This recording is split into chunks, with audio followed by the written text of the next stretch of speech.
Hello दोस्तों, आप सभी को महादेव।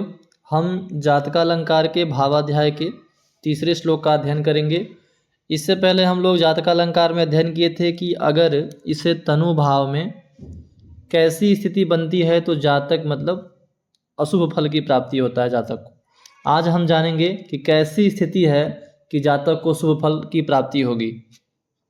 तीसरा श्लोक में कहता है कि अंगाधीशः स्वगेहे बुध गुरु कविभिः संयुतः केंद्र गोवा स्वीये तुंगे स्वमित्रे यदि शुभ भवने वीक्षितः सत्स्वरूपः स्यात् नूनं पुण्यशीलः सकलजनमतः सर्वसम्पन्निधानं ज्ञानी मंत्री च भूपः सुरुचिरनयनो मानवो मानवानाम। इस श्लोक का अर्थ समझने से पहले हम एक चीज़ ध्यान देते हैं कि जितनी भी स्थिति बताएंगे ये अलग अलग स्थिति है, ना कि आप सब चीज़ एक ही विषय पे मत खोजिएगा। ये हम आगे समझाएंगे कैसे। कहता है अंगाधीशः स्वगेहे। अंगाधीशः अंग मतलब होता है शरीर, शरीर यानी कि तनु। उसका अधीशः स्वामी जो है, अंग यानी कि जो लग्न का स्वामी है, 8 है।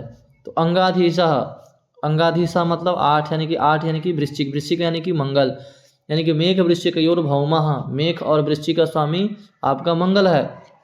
यही कहता है कि अंगाधीशः स्वगेहे, जो यानी कि इस लग्न का स्वामी है वो क्या हो, अपने राशिस्थ हो। पहली बात ये हो गया, लग्न का स्वामी अपनी राशि पर हो।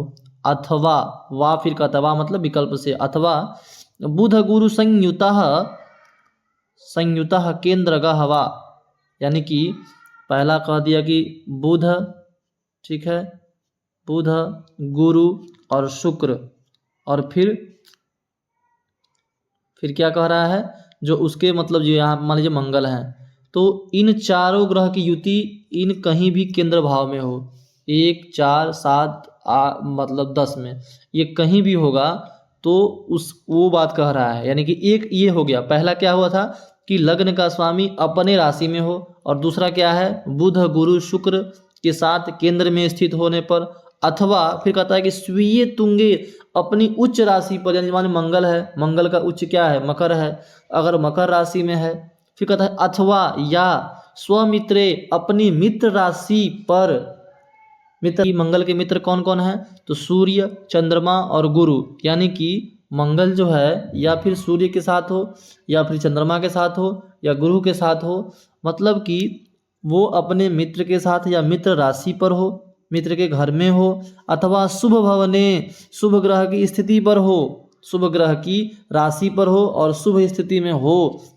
यदि वीक्षितः स्यात्, यानी कि शुभ भवन में हो और शुभ ग्रहों के द्वारा देखा भी जाता है, तब जातक ऐसी स्थिति में जातक क्या होता है, सत्स्वरूपः, सुंदर स्वरूप वाला होता है, पुण्यशीलः, सदाचारी होता है, सकल जनमतः, सभी लोगों का प्रिय होता है, सर्वसंपन्न निधानम, सभी संपत्तियों से युक्त होता है, ज्ञानी ज्ञानवान होता है, मंत्री सलाहकार होता है, राजा का भी पद प्राप्त कर सकता है, सुंदर नयन वाला होता है, मानवः, ऐसा मानवों के विषय में जानना चाहिए।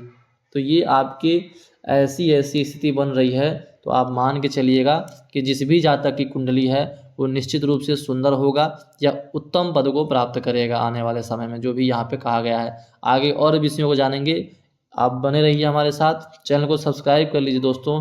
ठीक है दोस्तों, महादेव।